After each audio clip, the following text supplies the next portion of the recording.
Hello students. तो आज की वीडियो में हम डिस्कस करेंगे रिफ्रैक्शन ऑफ लाइट। रिफ्लेक्शन के बारे में, मिरर्स के बारे में हमने प्रीवियस वीडियोस में किया था और उसके क्वेश्चंस भी किए थे। तो आज की वीडियो में रिफ्रैक्शन डिस्कस करेंगे। तो ये आप दो इमेजेस देख रहे हो। पेंसिल को डिप किया गया है glass of filled with water, उसमें डिप किया गया है और पेंसिल आप देख रहे हो कि यहाँ पे आपको लग रहा है कि थोड़ी सी बेंड हुई हुई है। बेंड क्यों हुई हुई है? That is due to the phenomena of refraction.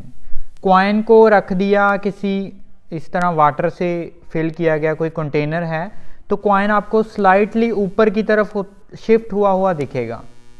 तो ये सब रिफ्रैक्शन के कारण हुआ है। ये इसको एक्सप्लेन मैं बाद में करूँगा कि क्यों हुआ है। तो फर्स्टली रिफ्रैक्शन की डेफिनेशन हम देखेंगे। रिफ्रैक्शन क्या है? देखो, लाइट स्ट्रेट लाइन में जा रही है। आपने देखा था लाइट स्ट्रेट लाइन में ट्रैवल करती है। तो अगर वो एक ही मीडियम, मान लो एयर में चल रही है, तो वह चलती जाएगी।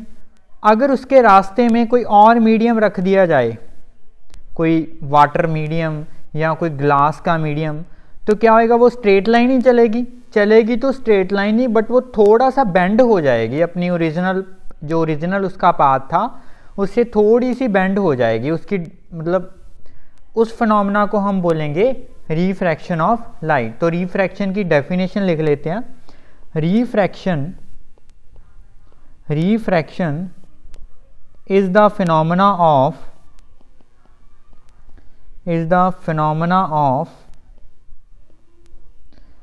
Change in path of light. Change in path of light कब होएगा पाथ? जब ये एक मीडियम से दूसरे मीडियम में जाएगी। when it travels from one medium to another। तो यहां पे डायग्राम आप देख रहे हो, एयर है और ग्लास है। एयर से लाइट आ रही है, इस तरह लाइट आ रही है, और ये जो इंटरफेस हो गया एयर ग्लास मीडियम का, तो जाना तो इसने बिल्कुल इस तरह था स्ट्रेट, बट ये अपनी ओरिजिनल पाथ से बेंड हो गई इस तरह। ये अब इस तरह जाएगी, ओरिजिनल पाथ से बेंड हो गई। तो this phenomena is called refraction of light. अभी ये नीचे की तरफ बेंड हुई है। एक्चुअल पाथ तो इसका ये था ब्लैक वाला, ये नीचे की तरफ बेंड हुई है। तो क्या ये ऊपर की तरफ भी बेंड हो सकती थी? बिल्कुल हो सकती थी। उसके लिए एक कंडीशन है कि लाइट बेंडिंग कैसे होएगी। पहले तो ये इंसिडेंट रे है, दिस इज रिफ्रैक्टेड रे। जो आ रही है उसको इंसिडेंट रे बोलेंगे, जो बेंड होके जो जिधर जा रही है वो रिफ्रैक्टेड रे है, और जिस मीडियम पे ये स्ट्राइक कर रही है उसके अगर इमेजिनरी परपेंडिकुलर लाइन लगा दें तो उसको नॉर्मल बोलेंगे हम। तो ये अभी बेंड टुवार्ड्स द नॉर्मल हुई है। कंडीशन है कि कैसे बेंड होएगी, उसकी कंडीशन ये है कि अगर light rarer to denser medium जा रही है, तो वो बेंड होएगी towards the normal, bend towards the normal. अगर वो डेंसर मीडियम से रेयरर मीडियम की तरफ जा रही है तो वो बेंड होएगी away from the normal, bend away from the normal. अभी रेयरर मीडियम और डेंसर मीडियम क्या है? अगर हम एयर और ग्लास को ही कंसिडर कर लें, एयर को हम लेंगे रेयरर मीडियम और ग्लास को हम लेंगे डेंसर मीडियम। अभी ये नॉर्मल की तरफ बेंड हुई है, नॉर्मल ये हो गया ना, ये नॉर्मल की तरफ बेंड हो गई, रेयरर टू डेंसर जा रही है, बेंड टुवार्ड्स द नॉर्मल। देखो, जो चीज़ हमें रेयरर और डेंसर मीडियम के बारे में बताता है उसको हम बोलते हैं रिफ्रैक्टिव इंडेक्स। उसके बारे में आगे चल के डिस्कस करते हैं। रिफ्रैक्शन क्लियर हो गया तो अभी आगे चलते हैं। रेयरर और डेंसर की बात वहीं पे करेंगे हम। रिफ्रैक्टिव इंडेक्स, रिफ्रैक्टिव इंडेक्स हमें बताता है कि कोई मीडियम रेयरर है या डेंसर है। मीन्स जैसे आप मास डेंसिटी, डेंसर होना मीन्स डेंसिटी ज़्यादा होना। हम पढ़ते हैं डेंसिटी मास अपॉन वॉल्यूम, वो मास पर यूनिट वॉल्यूम वाली डेंसिटी होती है मास डेंसिटी। बट यहाँ पे हम बात कर रहे हैं ऑप्टिकल डेंसिटी की, ऑप्टिकल डेंसिटी की। तो मीन्स जिस मीडियम के पार्टिकल थोड़े दूर दूर होंगे वो रेयरर है, उस कम होंगे वो डेंसर है। कंपेयर करके ही पता चलेगा। हम एयर को एज अ स्टैंडर्ड मीडियम ले लेंगे, एयर को एयर से ही कंपेयर करके देखेंगे कि रेयरर है या डेंसर है। तो रेयरर और डेंसर क्लियर, ये बताएगा हमें, रिफ्रैक्टिव इंडेक्स बताएगा। रिफ्रैक्टिव इंडेक्स को n से भी डिनोट कर सकते हैं और म्यू से भी डिनोट कर सकते हैं। एक चीज़ और, अगर आप मान लो एक एयर है, एक लिक्विड होता है और एक हमारा सॉलिड होता है। जब एयर से सॉलिड की तरफ जाएंगे तो वो डेंसर होता जाएगा, क्योंकि एयर से लिक्विड के पार्टिकल एयर से ज़्यादा नियर हैं और सॉलिड के पार्टिकल लिक्विड से ज़्यादा नियर हैं, तो डेंसिटी बढ़ती जाएगी। मीन्स वो रेयरर से डेंसर की तरफ होता जाएगा। ओके, ये चीज़ तो सॉलिड लिक्विड गैस जब आप पढ़ते हो अब तभी क्लियर हो जाता है। एयर का रिफ्रैक्टिव इंडेक्स हम 1 मान के चलते हैं। This is for air. Refractive index basically that is a ratio of refractive index, mu और एन भी लिख सकते हो, that is ratio of speed of light in vacuum to the speed of light in any medium, speed of light in any medium। कोई भी medium water हो सकता है, ग्लास हो सकता है। तो वैक्यूम, हम एयर को एज अ वैक्यूम ही लेके चलेंगे और उसको बोलते हैं C लिख देते हैं और इसको V लिख देते हैं। वैक्यूम में, एयर में स्पीड ऑफ लाइट होती है 3 × 10⁸ मीटर पर सेकेंड।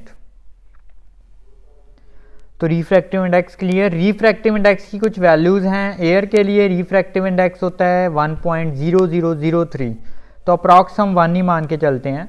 आइस के लिए 1.31, वाटर के लिए 1.33। देखो आइस की डेंसिटी वाटर से कम है। वैसे आप ये नहीं बोल सकते कि वाटर लिक्विड है वो सॉलिड है, ज़्यादा होनी चाहिए, बट उसमें आप फर्दर हायर क्लासेस में पढ़ लोगे। आइस की डेंसिटी वाटर से कम होती है। अल्कोहल की याद रख लेना, केरोसिन ऑयल, टॉर्पिन ऑयल, एंड एक चीज़ और डायमंड के लिए और क्राउन ग्लास के लिए। जैसे डायमंड की सबसे ज़्यादा हम लिख रहे हैं रिफ्रैक्टिव इंडेक्स 2.42 है, तो इट मीन्स कि डायमंड जो है वो एयर से 2.42 टाइम्स ज़्यादा डेंसर है। ये सारी चीज़ें एयर से डेंसर हैं। रिफ्रैक्टिव इंडेक्स वही बताता है। हम एयर को एज अ स्टैंडर्ड मीडियम लेके चलेंगे, स्टैंडर्ड मीडियम लेके चलेंगे। किसी चीज़ के का रेयरर डेंसर हम इसी से कंपेयर कर देंगे। एयर सबसे ज़्यादा रेयरर है क्योंकि इसका रिफ्रैक्टिव इंडेक्स सबसे कम है। तो रिफ्रैक्शन क्लियर। रिफ्रैक्शन के कुछ लॉज हैं। Incident ray, first law, incident ray, refracted ray and normal all lie in the same plane, and normal all lie in the same plane। Second plane वाली, अगर XY plane में है तो सारे XY plane में ही होंगे। ये हो गया हमारा normal, this is incident ray and this is refracted ray. Ratio of sine of angle of incidence to the sine of angle of refraction that is constant. इसको बेसिकली हम स्नेल्स रूल बोलते हैं, Snell's rule. Angle of incidence जो incident ray normal के साथ बना रही है, एंगल ऑफ रिफ्रैक्शन जो रिफ्रैक्टेड रे नॉर्मल के साथ बना रही है, अगर उनका sine of incidence divided by sine of refraction कर दें तो वो रेशो जो है वो कांस्टेंट होएगी। तो नेक्स्ट है refraction through a glass slab. ये एक्सपेरिमेंट करवाया जाता है आपको। इसमें क्या है कि लाइट आती है और ग्लास स्लैब कोई क्यूबॉइड शेप की ग्लास की बनी हुई होती है। तो क्या है, एयर जो है लाइट जो है वो इंसिडेंट करती है, यहाँ बाहर एयर है, ये ग्लास हो गया, फिर एयर है। एक्चुअल पाथ जो है लाइट का ये होना चाहिए था, ये वाला एक्चुअल पाथ, बट ये बेंड होगी क्योंकि अभी रेयर टू डेंसर आ रही है, तो ये बेंड हो जाएगी टुवार्ड्स द नॉर्मल। फिर मीडियम क्या इंटरफेस आ गया, ग्लास टू एयर, तो bend away from the normal. तो ये हो गया E is angle of emergent, जिस एंगल से ये ग्लास स्लैब से बाहर आएगी। अगर ये एंगल R है तो ये एंगल भी R ही होएगा, मैथ्स की प्रॉपर्टी है। एक चीज और, जो इसको बोलेंगे हम emergent ray, this is refracted रे, this is incident ray and this is refracted रे, एंड ये जो है इसको बाहर आ गई जो, उसको हम बोलेंगे इमरजेंट रे। एक चीज और, इमरजेंट रे है जो, इमरजेंट रे जो है वो पैरेलल होएगी इंसिडेंट के। हाँ, उसका पाथ जरूर चेंज हो गया बट वो पैरेलल आएगी, ये दोनों लाइंस पैरेलल होंगी आपस में। +2 क्लास में तो इसका हम शिफ्ट निकालते हैं कि कितना शिफ्ट हो गया, लेटरल शिफ्ट कितना हो गया, पर आपको 10th क्लास में ये करने की ज़रूरत नहीं है। अगर आप डेरिवेशन देखना चाहते हो तो +2 क्लास की प्लेलिस्ट रे ऑप्टिक्स में आप देख सकते हो। तो this is all about refraction. और एक चीज़ और, ये वाली 2 चीज़ें बतानी रहेगी। रिफ्रैक्शन का फिनोमेना यहाँ पे कैसे अप्लाई हो रहा है, हम देख रहे हैं कि कॉइन को फेंक दिया किसी कंटेनर में जिसमें वाटर है, तो लाइट पहले जा रही है कॉइन से यहाँ पे, तो क्या हुआ, ये इंटरफेस आ गया, तो ये तो डेंसर आ गया और ये बाहर क्या आ गया, रेयर मीडियम आ गया। तो डेंसर टू रेयर जा रही है। अगर मैं नॉर्मल लगा दूँ यहाँ पे, अगर मैं यहाँ पे नॉर्मल लगा दूँ तो क्या होएगा, रे ने जाना तो इस साइड था, तो डेंसर टू रेयर जा रही है तो bend away from the normal, तो वो इस तरफ चली जाएगी। और हमारी आई को क्या लगेगा कि वो लाइट इस साइड से आ रही है, तो हमें लगेगा कि कॉइन एक्चुअल में यहाँ पे है। कॉइन इतना शिफ्ट कर गया, आपको बेस जो है वो थोड़ा सा ऊपर उठा हुआ दिखेगा। वैसे भी आप किसी कप में जिसमें वाटर फिल्ड है, आप अपनी फिंगर्स लेके जाओगे तो आपको साइज उनका छोटा लगेगा। That is due to refraction, shift हो जाता है, इसको हम बोलते हैं शिफ्ट, नॉर्मल शिफ्ट। बेंड हो रही है pencil, that is also due to refraction. Actual आपको इस तरह दिखेगी क्योंकि लाइट रे मीडियम चेंज कर रही है, तो आपको पेंसिल जो है वो बेंड हुई हुई दिखेगी। तो आज की वीडियो में इतने ही, थैंक यू।